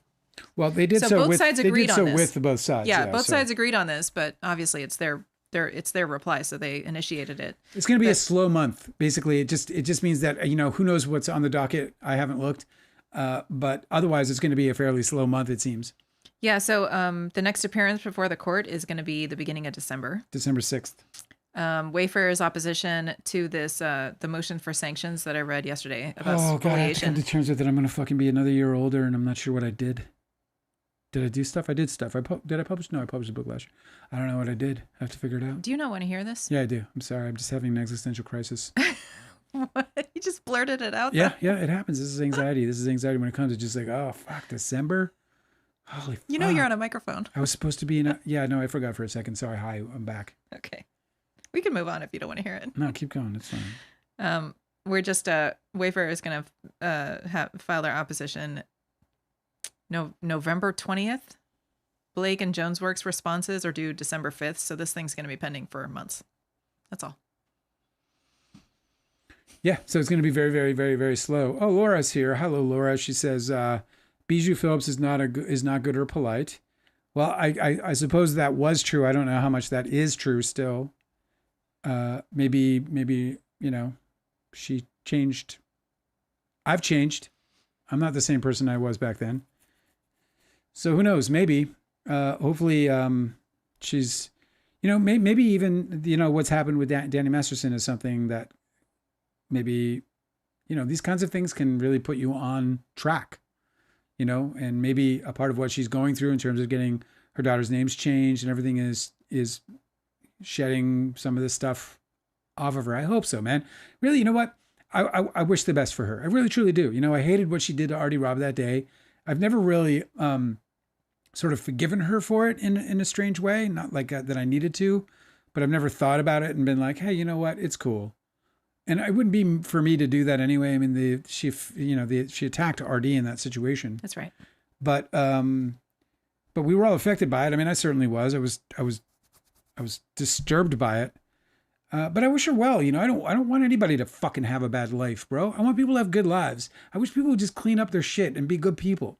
It's not hard to be good. It should be what comes naturally, Like it's just like a weird thing that like it's like, oh, like the good people are the one, like we shouldn't ever have to. The expectation should be good, and it's sort of not that it's not that way these days. And Cosmic Urgency is asking us to address the Halloween controversy. And the Halloween controversy is that we are planning to watch movies that are not horror films. He's got a fucking in this point. late week of December. It's the last weekend. Of October.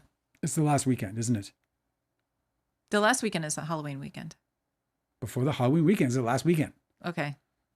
Do we have to rethink this? Do we have to do Eddington later? Cosmic Urgency, are you saying we should change our selections? He might be saying that. I think he's saying that. Okay. What? Well, I don't know. He wants us to do Scream and Scream 2, and I'm not doing it. God, I know. Maybe I'll do Scream 2 because I don't remember it. He was right. I remember he said, you don't even remember Scream 2, and it's probably true. I don't know that I want to watch I kind of remember it, though. I think I'd rather watch a scary movie. Well, Scream fucking scared the death out of me, but, like what? I don't know. I don't know. Are there scary movies anymore? So I was thinking about watching another double feature that I liked was that I haven't seen any of them yet is The Descent, and then paired with As Above, So Below, where it's all about. I thought you were going to say Drag Me to Hell. No. They're just movies about subterranean exploration leading to horrific situations. Ginger Snaps is interesting. What do you think of Ginger Snaps? We can do that too. Let me see where it's playing. I would want to find a werewolf double feature then.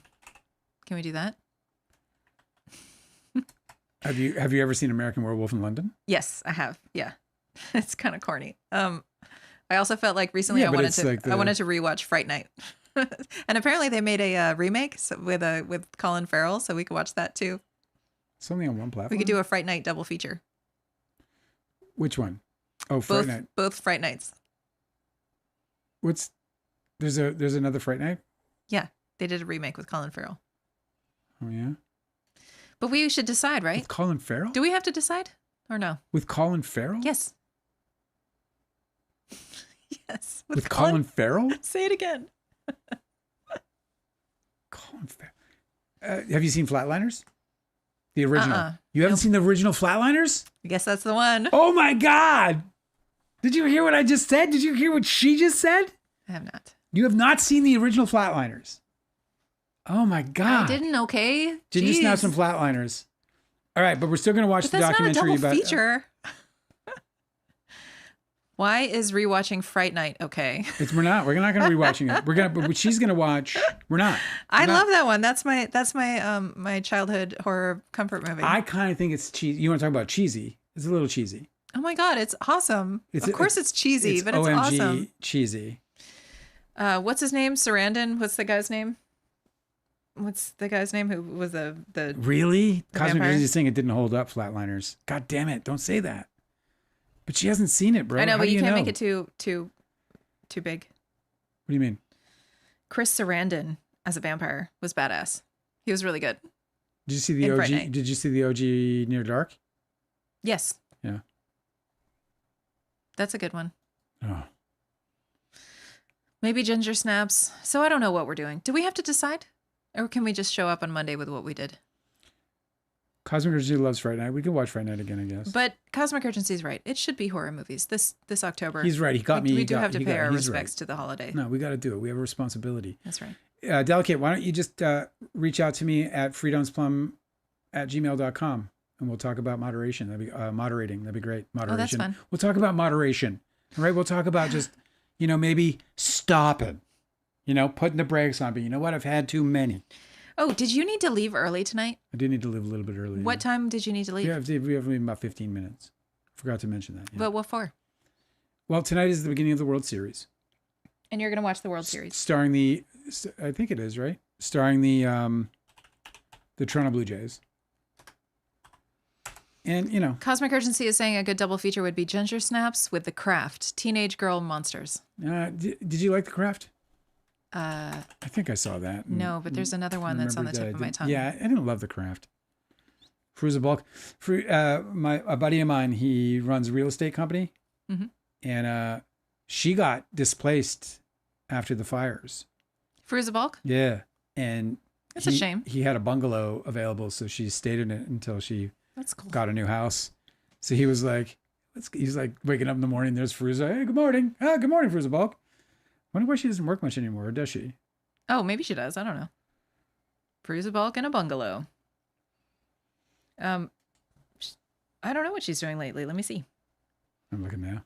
How do you spell her name? Teenage Girl Monsters. I mean, I get it. I've seen it. I saw this. Yeah, of course I saw this. Robin Tunney. Dude, I was, I never knew Robin. Like I met her a bunch. Oh, Skeet's in it, of course. Our good friend Skeet. Our good friend Thomas. Kristen Taylor. She does a lot of voice acting. Fruza Balk is also in TV shows. She did a Craft sequel in 2020. She works. Good. Robin Tunney. So after Empire Records shot, I walked over to go and hang out with Jeremy Sisto, Meadow Sisto, Mercer Ryan. You guys know this. For those who read the book, you guys know this. My hangout spot with those guys on Detroit Street. And one day I walk in, knock, knock, knock. Yeah, come on in. I walk in, and Robin Tunney is there, and she's got her head shaved, and she's telling the story about how cool it was to shave her head on camera. It was like, I don't know why it stuck with me. It was like the weirdest thing to stick with me, but it stuck with me.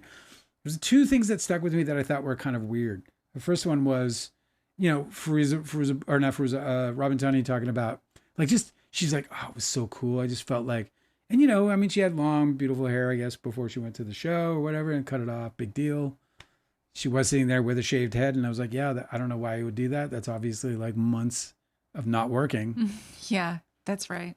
For this movie. So there was that. So, Rachel True is in this. Rachel True is very interesting. What was the other thing? And the other thing was, oh, God damn it, I forget now. What were you trying to say from the beginning? Why'd you bring her up? Cherry Falls. I never saw that either. It's gone? Yeah. We're moving on? Okay. Yeah, just gonna move on. I forgot what it was.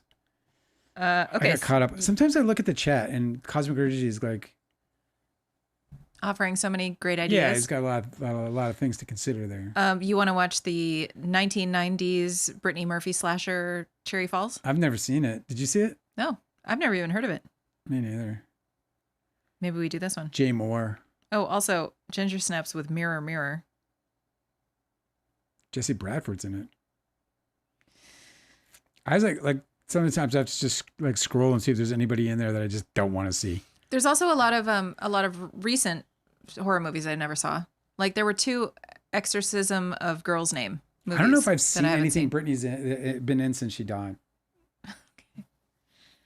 What were you gonna say? Since she died? Yeah, I don't think I've seen anything. What was she in since she died? No, I'm saying like I haven't seen a Brittany Murphy movie since her death.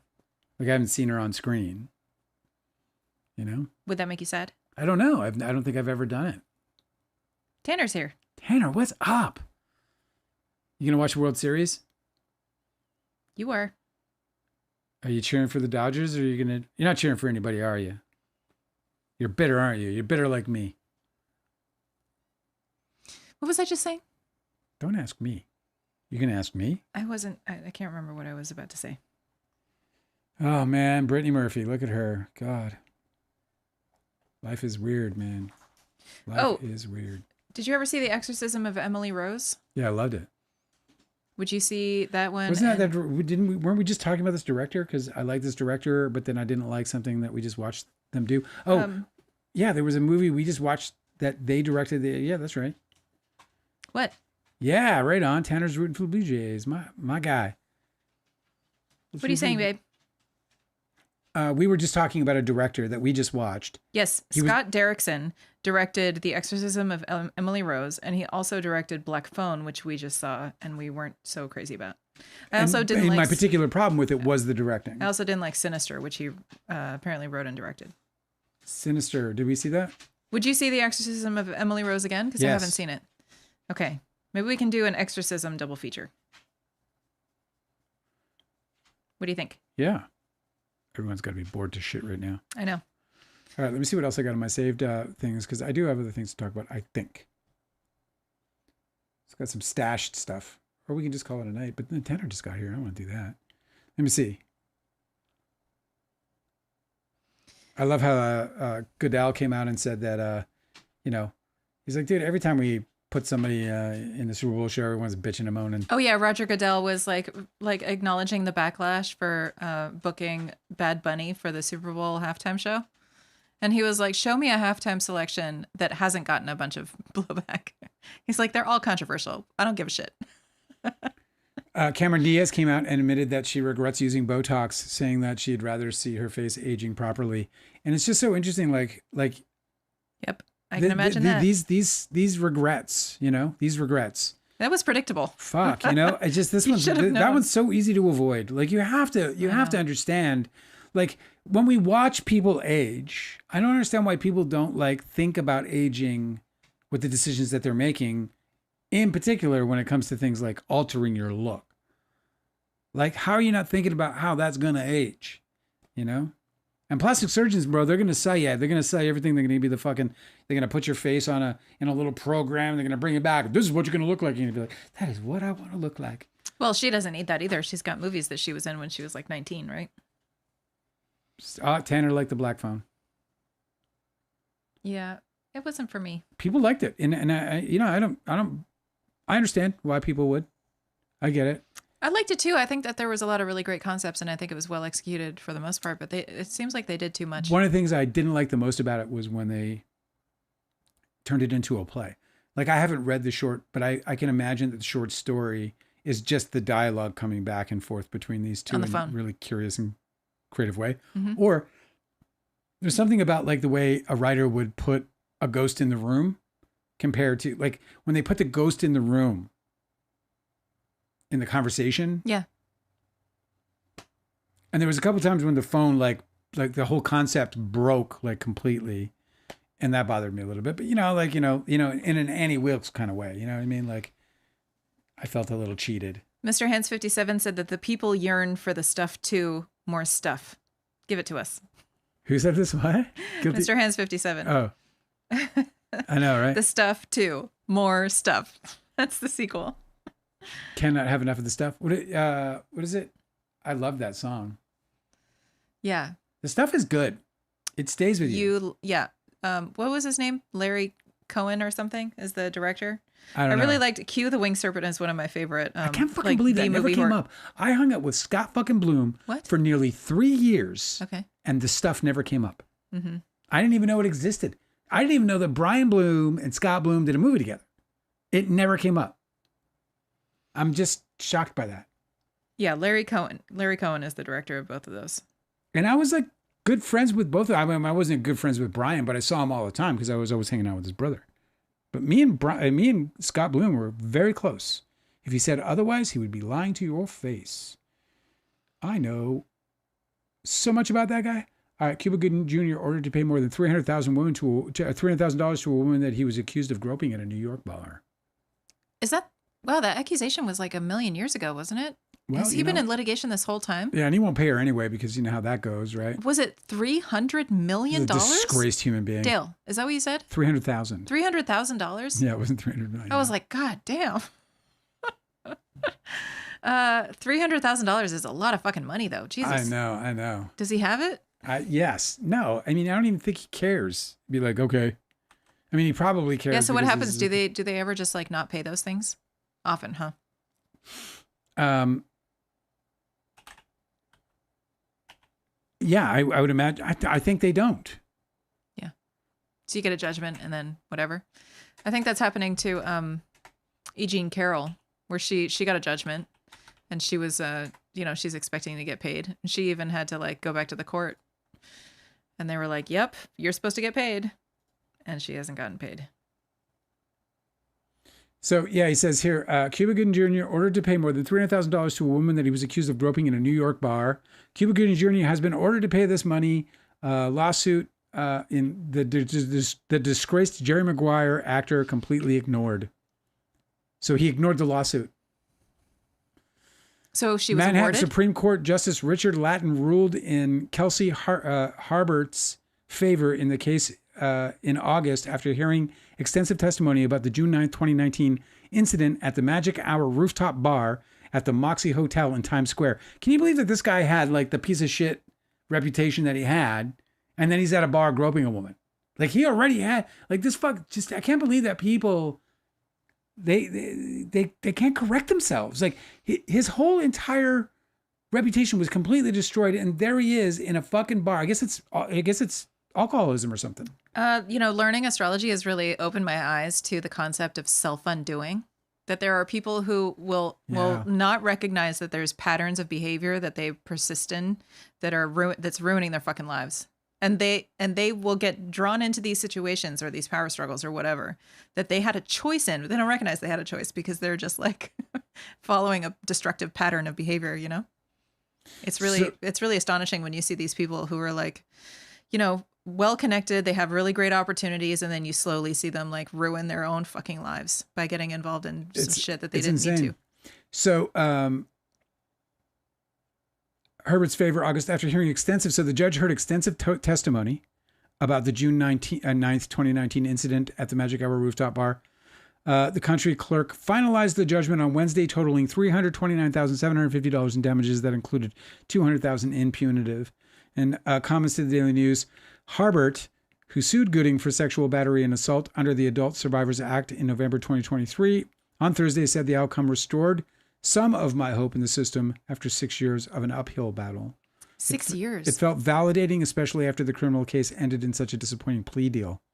So he had, I guess, been charged with a criminal case that he somehow pled. In the plea deal reached with the DA Alvin Bragg's office, Gooding was permitted to plead guilty to one misdemeanor count of forcible touching in April 2022 for kissing a waitress without her consent at Laval Restaurant on West 28th Street and 6th Avenue in 2018. Kissed a woman without her. You know what? A drunk fool, man.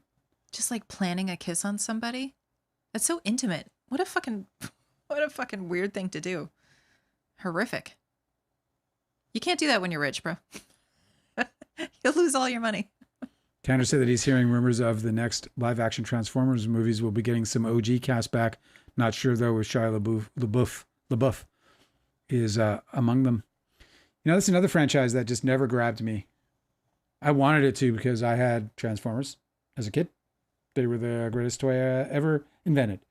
If they had just stuck with the dialogue that was in the cartoons, it would have been cool, but they kept trying to give everybody like personality, and it was so fucking disastrous. It was like so, yeah, just really poorly iterated. The whole there was like they had like these two Transformers that were like rappers. Whatever.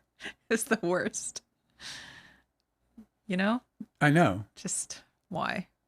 Absolutely fucking terrible. Dude, these comments, I just clicked on to try to get back to my saved files in Reddit, and these comments are just so hilarious because these people, I got to tell you, man, if you go to, it ends with lawsuits, the sub, and the level of unhinged, detached, it's not even unhinged. It's literally like people who are detached from any scope of reality. The amount of Ryan Reynolds bashing, that his whole life and career flies in the face of. Face of what? Well, like it contradicts, right? Like they one post, for example, talked about how John Candy's kid likely hates Ryan Reynolds as much as, Why would you assume that? Well, he's in the fucking documentary that he That's so produced. weird. It's the stupidest thing I ever heard. The guy trusted this guy with his fucking the story of his father, which maybe he could have picked a better producer. Mr. Hands 57 said one of the blooms is Wolfenstein. What do you mean? Just like now? What do you mean? I don't know. I don't know. I just thought Which really bloom? You can't just say that. Delightful to bring up Wolfenstein. Dinosaur. We're talking Scott Bloom, Brian Bloom. There's a Michael Bloom too, but he's a guitarist. There's another Bloom too that I never met actually. I met Michael though because he was playing for Rilo Kiley. Are you looking at Wolfenstein? No. What is that? Is that the game? I guess is it their voice acting or is it something? A TV series? What are we talking? I about? never know if Mr. Hands 57 is joking with me or not. Fuck with me. Developers, designers, Mr. Hands publishers. 57 answered Dinosaur asking who is the Blooms, and he said that they are men with artificially generated eyes. That's true. That's fantastic. Men with artificially generated eyes. Our scientist is telling you that sub that you keep visiting is astroturfed beyond reason. Once you know which accounts are actually PR bots, it becomes really obvious. Oh, I have to figure it out. Yeah, you can't just be arguing with bots. Oh, no. I'm in the comments. I'm in the comments. I'm actually... Okay, but still, when people are commenting, well, I'm in the comments. I'm having good engagement. I like the engagement. Okay. I got like minus 18 on my last one. I just think that there's probably more constructive things you could do with your time. Dude, they're knocking my karma all the way down. On my this minus 19, I got a new one today. I like, this is great. This is like, here's what's interesting. Lively admits to the New York Times that she never intended to go public or take action until she saw communications. We already covered this. And then my response is why? Like, why? She caught him retaliating and went to the beat writer on the topic and one of the best on the planet. What would you do if you found someone slamming you on social media? Would you just take it? Like, I just understand how people can't like easily put themselves in this position, because in this little text that they're putting out there, they're saying quite blatantly, I mean, it's in the headline, Lively admits to the New York Times that she never intended to go public or take action until she saw the communications, which I can't believe that they couldn't in their own brain go, oh, the retaliation is what did. It says it right in the fucking column that they, of the interview, which is the unpublished interview that they're citing. I'm so annoyed with these people's lack of perspective too, because like, okay, check it out. Say that you have some beef with your coworker, okay? Yeah. And your coworker is wrong, and your coworker is trying to get you in trouble, okay? Yes. And you're right. And now imagine in your life that the New York Times wants to write an article about it. You think you wouldn't fucking do that? In a minute. If you're being wrongfully accused and like harmed by your coworker who's a big shithead who you've had beef with for like whom a year, you believe is doing this, and the to New York you. Times is like, yeah, I'd like to run your story. You're gonna fucking do it. Why is it some scandal that she like went and talked to the New York Times about something that they want to write about? It's just so weird. Anybody would do that. Anybody. I'm subscribing to it ends with courts as soon as I can, but it doesn't say there's anything there. It ends with courts. You're squinting. It's very cute. With courts. I don't see anything there. It doesn't. It has. It's probably it ends with lawsuits, which is where you were. No. No, he's saying it ends with lawsuits is just astroturfed to death. Okay, what do you think? Shall we? I would have just taken it. It was over. Everyone forgot. If she'd have taken it back to August 24, what'd she say? I would have just taken it. You mean the abuse? That's not the problem. See, I think this is where I think people don't understand what she's doing here. Like, I don't mind having this quick discussion now that it's brought up, because this is to me important. It's not about her taking it. It's about her seeing this and saying, this has to stop. This isn't, remember, he had been sued twice before now of just taking advantage of people. And so I think this is more than that for her. I think this is her like fucking saying, first of all she said was, I just wanted to file the complaint. I just want it to be known that this guy treated me this way. So when you say take it, you're saying take the retaliation? You're saying take the smearing and disparagement of her name and her career? I could never. I mean, I'm not doing it now. I mean, I'm fighting back. I mean, it's all you have. This is your one life, dude. And you're going to let some fucking asshole completely ruin your name and reputation because he couldn't, refrain from being a jerk off on the set. I mean, also, Blake Lively befriended Isabella Ferrer, right? Mentored her a bit because she's like, because it was her first gig. Yeah. And in the scenes that they were shooting, where Blake Lively was absent, she heard about Justin Baldoni acting inappropriately with the young actors. So she recognizes, I think, in this whole situation that this guy was a problem, that he was going to continue to abuse and humiliate and harass actors in all the projects that he does. Because it wasn't just Blake Lively. She'd heard from others on the set that he was doing that in her absence to other actors. Like Isabella told her those stories for sure.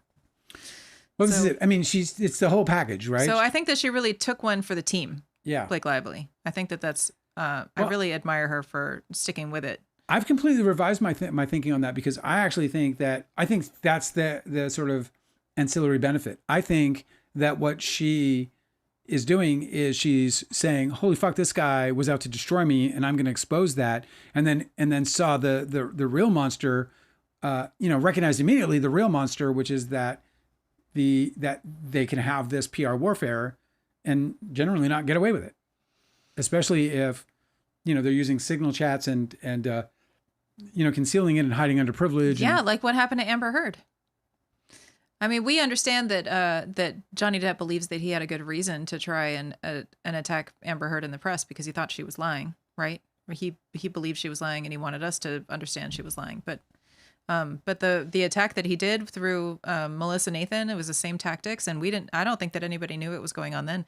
It wasn't until Blake Lively filed this lawsuit, exposed all of them for the kind of shit that they do, that now we recognize in hindsight what was happening to Amber Heard. It wasn't just in that situation too. It wasn't like, oh, you're involved in a lawsuit. You have to bring it to court. You have to show your evidence in court and not attack everybody in the press. No, like they went and tried to destroy each other's reputation before and during and after court. All Scientist said it ends that the address for the subreddit is it ends with court, not courts. Yeah, I got it. I fixed it, and I have now subscribed. So congratulations. I'm a part of the team. Cosmic Emergency said, "Are you guys paranoid at all about the White House emergency bunker getting upgraded?" I mean, look, if they're gonna fucking kill us in war, hey man, I mean, that is the people's emergency bunker. Yeah, I'm not. It's the people's house and the people's emergency bunker. I'm not. They probably damaged it. Because it's beneath the. Oh, they're upgrading it. The construction site. No, for sure they're putting And I think it's like 5-foot steel walls and shit in there. It was constructed in 1940, so I think it's like a. When you see all of the public pronouncements that Stephen Miller is doing, the ballroom bothers me more. Okay, but listen, the public pronouncement that Stephen Miller keeps doing, and everybody's like, wow, this guy talks really fucking weird. If there invariably every single time there will be like a person who knows well the history of Nazi Germany. Yeah. And they'll be like, yeah, this is actually a direct quote from a speech that they made. I know, Stephen Miller, bro. The guy Miller. like literally So I think that borrows from the book. Yeah, so I think they're all borrowing from the book. Yes. And what do we know about bunkers being introduced into the story back then? If the United States, I think they're making bunker plans. I don't. If the United States gets attacked by any kind of military strike that requires the President of the United States and all of their staff to take to bunkers, yeah, we're fucked. We're just big fucked. Oh, no. I don't believe that I think the existence of the bunker is because of that sort of thing. I think that he is worried about being attacked from within. Oh. Being opposed forcefully by like a mob or something. Like in January 6th, what happened? You know how everybody was like barricading, where they were going to go get her, barricading the doors, if they actually got their hands on a representative, a Democratic representative, especially Nancy Pelosi. Right. If they did, there would have been murder that day. I think that was kind of like a trial run for them to figure out like, oh, how bad would it be if everybody was just sort of trapped in the Capitol, And so I think the construction of this thing is because they're making plans to upset a lot of people. I just feel like I feel like it's probably a little naive to think that we can wait and do something about the midterms. I think that ship has already sailed. I think that they're making preparations now to oppose a very, very angry populace because of what they've already put into motion about the midterms. I think that's a terrible signal to sell. I don't think it's accurate. And the reason I say it's terrible is because, then voters are just going to give up. Like, then they're not going to show up. Like, the only possible way to combat that and to test it is to vote. So I would not want anyone to think ahead of time, hey, like, and I know you won't. I know you're going to vote. Do we need to think constructively about maybe, are we going to continue to rely on and trust a system that got us here in the first place? We have no choice. You have to work with the tools. Do we have no choice? We have no choice. Okay. Yeah, for the midterms. Well, if you say it, I guess it's true. It's not me. We have no choice. This country is not going to change its political landscape between now and the midterms. So the midterms are going to happen. So you might as well play the game and see if the game plays out in your favor, because I don't believe that they can steal anything but close elections. I don't think that. I think the system overwhelmed by a majority of voters, which we might see swings like that in 28 because of the damage he's caused. We know there's 28, 27%, whatever it is, of the far right that's going to buckle down with Hitler, but that's not the case for the middle. That's not the case for the middle. And, we have no choice but to deal with what we have. Like, this concept that, that we can do anything other than vote in the midterms is, it's, again, I said this before on this live, I'll say it again because I truly believe this. This midterms means everything. We should be promoting, in my mind, we should be promoting everybody to participate in it and test it. It's about testing it. Like, if you're right, test it to be sure, because we don't know that. We don't know, and I want to know. So let's fucking test it. I know that last election was extremely suspicious. I know that he won 5 swing states, and that doesn't make any sense to me. So that this guy could win all 5 swing states, I don't know how that's possible. But all 5 swing states are going to be swing states, meaning that they're going to be swinging within margins of error or just slightly beyond margins of error. And that, I believe, is a highly more manipulable situation, mutable situation than an overwhelming majority. So I just saw this today. I thought it was interesting. Max Burns is a Democratic strategist. Okay. He's been involved in politics his whole life. Yeah. I mean, I don't fucking trust him already, but okay. He said, based on what I'm hearing from House Republicans, I think there's a real possibility that the government does not reopen at all this year, and the House remains out indefinitely. 5 hours ago. They can't stop elections. No, I know. They can't stop the elections. They can pretend that they can not govern. They can do that. They can shut down the government and not govern. This DC reporter covering Congress since 1986, he said that it is official the House will be out again next week for a 6th consecutive week. That means the House will have worked 20 days over 17 weeks. The last House vote was on September 19th. They're getting their checks too. Steve Bannon says that Trump is getting a 3rd term. We saw this. Yeah. We saw his unhinged interview where he talked about divine providence being that Donald Trump is divine providence. Yeah. You know what's interesting I just can't believe anyone would want to follow a God that has that as divine providence. That's the vessel through which divine providence travels. He says some shit like that because he deliberately wants people to cover part of what he's saying and not the other part he was saying. And I didn't know this until somebody informed me, not me, but everybody on Twitter today, that even just saying that you are sure and are working towards having a president with a 3rd term, I didn't realize that is treason. That making that statement is treason. I didn't either. Yeah, that's fucking amazing, but it's true. You cannot state that. He can be prosecuted for treason for conducting that interview that way. What's very interesting, to me, it's all about the midterms. If after the midterms, Donald Trump controls the House and the Senate, then I think it's a wrap. Then I think that it's this country's. They're going to finish what they started? Yeah. According to Bannon? They're going to finish what they started. Exactly. Yeah. And that is not good. Nobody wants that. Not good. What they started, I mean, we can see what they started. I know. What they started is so horrendous. You know what's really sick and twisted is that the stock market is flying. It's killing. Yeah. Well, this is because the oligarchs are getting all the money. I know, it's a kleptocracy where they're scrapping it for parts, guys. Like we're just all being sold out. Yeah, they are scrapping a good part of this country for parts. Yeah. That's a fact. Yep. And they're going to replace it. They're going to replace those parts. They're taking those parts for their oligarchical friends to repurpose into companies that are going to then be the service companies providing these services for the government. And this is how, like, people look at the debt, they're like, $33 trillion. How's it possible that we increased $1 trillion? He's got all these fucking tariffs that he's boasting about, and yet debt. And the reason is because, like, all you have to do, you don't have to look very far. You can look at your medical health, your health system, and you can just look at the cost of a Q-tip at a that gets billed to a insurance company and see what's going on in reality in government, and why Republicans in general love what's going on, because they get all their Halliburton buddies and all their fucking Enron buddies and all et cetera, all their corporate greedy fucks. And they go and they get these military contracts and they go get all these, or they get these grants and subsidies and all this other stuff. They're just fleecing the country for the money. Did you see that Donald Trump is saying that he is owed $230 million from the Department of Justice for the unlawful prosecutions against him? He's going to loot. He's owed? He's going to loot the country for $230 million fucking dollars. And when Federer was asked about it, you know what Federer said? Oh, come on, it's peanuts. I don't want to talk about that. Who's Federer? Isn't that his name? The fucking Pennsylvania senator? What's that guy's name? The senator from Pennsylvania wears pajamas. Oh yeah, that guy. That guy had a stroke, so I don't know how much he's. Okay, but he's still a senator. I'm not saying anything except that he's a senator and he's weird. We'll say, so on that note,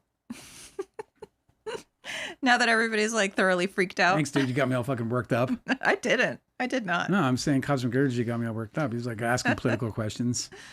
Fucker.